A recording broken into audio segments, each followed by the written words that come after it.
Today you're going to understand why your filters might not be working as expected and what common mistakes lead to failures in electronic circuits. Even if you haven't built the circuit yet, this video will show you the key considerations when designing a filter. We're going to walk through the practical implementation of a simple active low-pass filter using an operational amplifier.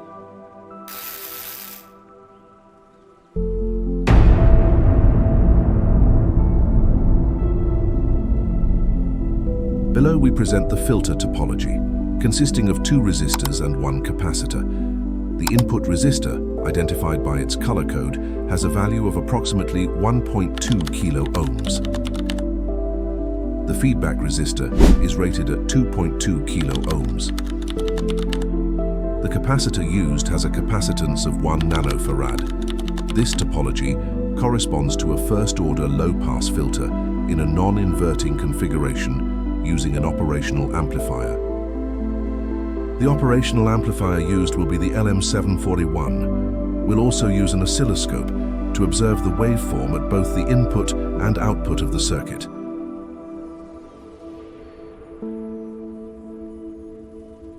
A signal generator will provide sinusoidal signals at varying frequencies and amplitudes.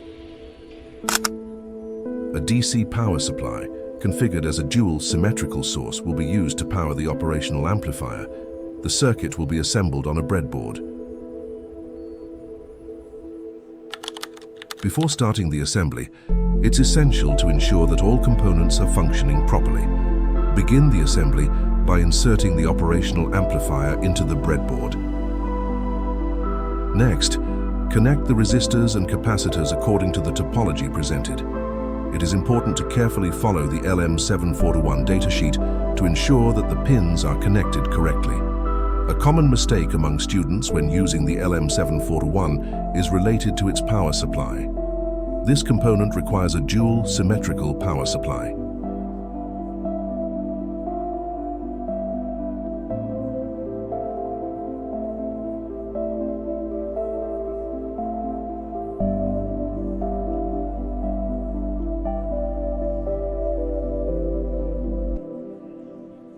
To configure a symmetrical supply, connect two power sources in series.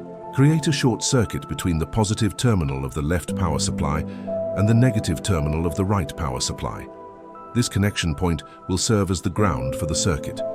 From there, the negative terminal of the left supply becomes the negative reference, and the positive terminal of the right supply becomes the positive reference. Make sure all connections are properly secured to avoid loose contacts.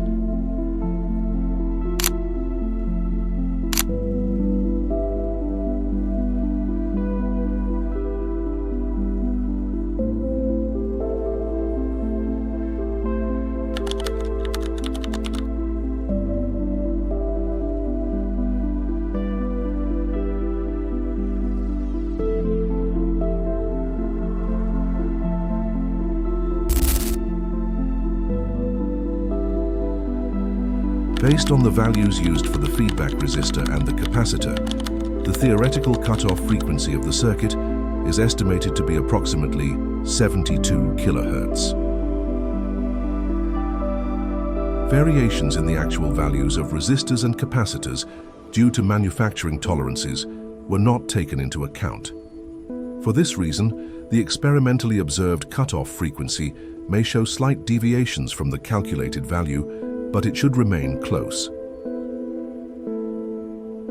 Using the input voltage as a reference, with a peak-to-peak value of approximately 2.92 volts at low frequency, it is expected that, at the cutoff frequency, this amplitude will be reduced by about 30%. This corresponds to an output voltage of approximately 2.04 volts, peak-to-peak.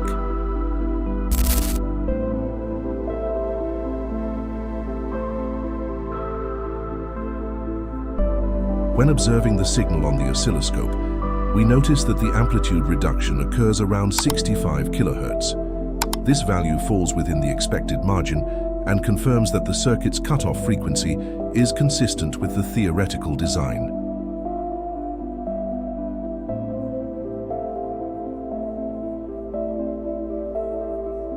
When analyzing the oscilloscope graph, we identify the input signal shown in yellow and the output signal in blue. It can be observed that the output signal has an approximate gain of 1.8, which is consistent with the ratio between the feedback and input resistors used in the circuit. Additionally, a 180-degree phase shift between the two signals can be observed, which is characteristic of the inverting configuration used with the operational amplifier. This phase shift confirms that the circuit is operating as intended in the design.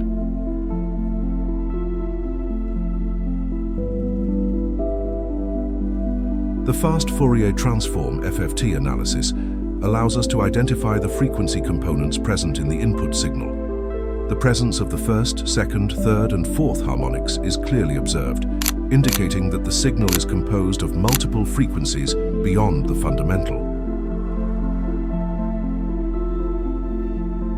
When switching to the output signal, a significant reduction in the amplitudes of the harmonics can be observed, indicating that the filter is functioning as expected by attenuating the higher frequencies. It is important to note that although this reduction can be clearly seen in the graph, the values should be interpreted with caution, as we are using a logarithmic scale.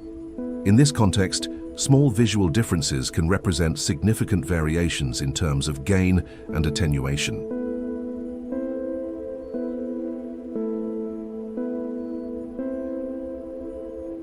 Também é importante comentar sobre o tipo de janela utilizada na análise de Fourier.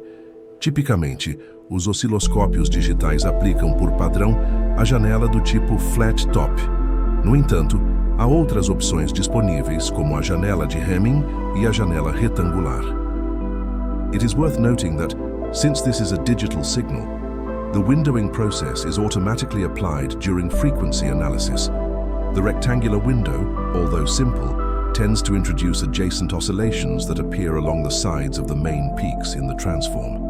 These side lobes can distort the spectral reading and make it more difficult to accurately interpret the results, especially when identifying harmonic components.